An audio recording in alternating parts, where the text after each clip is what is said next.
Next one is at ang revolution is the revolution is spread all over the Luzon. All over the Luzon is si General Blanco is nagtatag General Blanco declared the martial law na kung saan is he declared martial law in 8 provinces revolt against Spanish na kung saan that 8 provinces ng sa bawat lugar is nagsasaad na may revolution sa Manila, Cavite, Bulacan, Tarlac, Batangas, Nueva Ecija, Laguna at Pampanga na kung saan ang 8 probinsya is nag-sign in walong sinag ng araw ng Republika ng Pilipinas. Sumisimbolo ito sa 8 sinag ng araw ng Republika ng Pilipinas. And these 8 provinces is ang mga katipunan, member ng katipunan is may nagaganap na revolusyon. Kaya si General Blanco is declared a martial law. Kaya kung sino man yung gustong sumali sa katipunan is papatayin nila, ikukulong nila, then nagsasaad din sa martial law na pag ang katipunero is sumurrender ka, is hindi ka papatayin, hindi ka ikukulong. But that is General Blanco, hindi ito tinupad ni General Blanco. Kaya, instead is opposite pala ito ng sinabi niya na, and because of General Blanco said that, maraming katipuneros ang sumurrender. Then, kinulong niya ito, sa pilitang pinagsasabi kung sino pa yung mga kasamahan ng mga katipunan. Kaya, ang mga katipuneros na sumurrender is kinulong or marami na din ang namatay dahil it's because of the suffocation sa kulungan.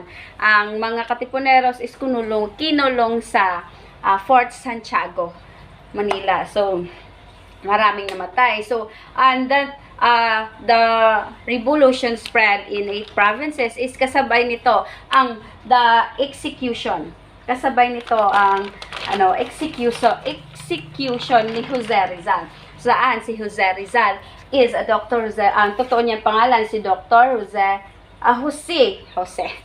Protasio Rizal Mercado Alonzo Riolonda o kilala bilang Pepe. So si Jose Rizal is napriso lang siya. What I mean is nakulong lang siya dahil lang nakita ang kanyang pangalan doon sa listahan ng mga katipunero. Instead is Jose Rizal is not a real member of a katipunan because Jose Rizal is an innocent. Then he doesn't even know that Andres Bonifacio faked the list of documents. So si Jose Rizal is executed at binaril sa Old Bagong Bayan. Then, charge of rebellion. Then, si Jose Rizal is namatay ng walang kasalanan. Kasi hindi siya pinaniniwalaan ng mga Kastila sa sinabi niya na hindi siya member of the katipunan. But, so that's all. So, ang revolusyon dahil sa revolusyon ng mga Filipino is, ang katipunan is, split into 2 chos. Ang katipunan is, nahati sa dalawa ang katipunan na kung saan ang isa is, the member of the nahati sa dalawa. So, the first major na kung saan tinawag na 2 major faction of katipunan. So, the first faction of katipunan is ang Magdiwang. So, the Magdiwang is led by Mariano Alvarez. So, uncle, na kung saan is tito ni Gregoria de Jesus na asawa ni Andres Bonifacio, na kung saan ang magdiwang katipunan, ang magdiwang is ang kanilang membro is mga ordinaryong tao at nasa middle class. And you say middle class is mga Filipino na nakapag-aral. So that is the middle class. So the other faction is the hindi makita. So the other faction is the hindi makita. Hindi siya maklaro. So the other faction is the Magdalo. So the Magdalo is led by Baldomero Aguinaldo, cousin of Emilio Aguinaldo, and their organization. Ang mga membro nila dito is yung mga ma-impluwensyang tao, mayayamang tao na kung saan is Emilio Aguinaldo is one of the member of the Magdalo. So, both of them is katipuneros, but they split into two nung the revolution is nag-start.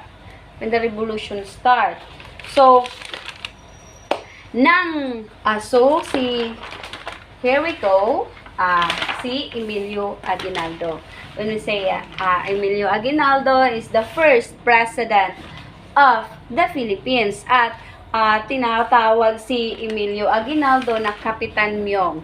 Kapitan Myong sa mga Caviteños. When in September 5, 1896 is Emilio Aguinaldo defeated the Spanish Commander General Aguirre, na kung saan si General Aguirre is natalo niya. Kaya nang bumalik si Emilio Aguinaldo sa Cavite is naging hero siya. Naging hero si Emilio Aguinaldo ng mga Caviteños. At nung nalaman ng ang ibang Filipino is gusto si Emilio Aguinaldo ang mamuno sa Katipunan. At ang iba naman ay kay Andres Bonifacio, kasi na people in the Cavite realized that na why we should have a leader na hindi naman taga Cavite, kasi si Andres Bonifacio is hindi taga Cavite. So silbing magtatunga ang mga tao. So nagkaroon sila ng isang meeting, kaya para malaman kung sino ang mamumuno sa mga Cavite, kasi si Emilio Aguinaldo ang gusto ng ibang tao na mamuno sa kanila. Ayaw nila kang Andres Bonifacio, dahil si Andres Bonifacio is hindi naman taga Cavite. So ang ginawa ni Emilio Aguinaldo is nagpatawag siya ng meeting sa Tejeros Convention. So the Tejeros Convention is continued by Miss Irish and Miss Venice. That's all. Thank you.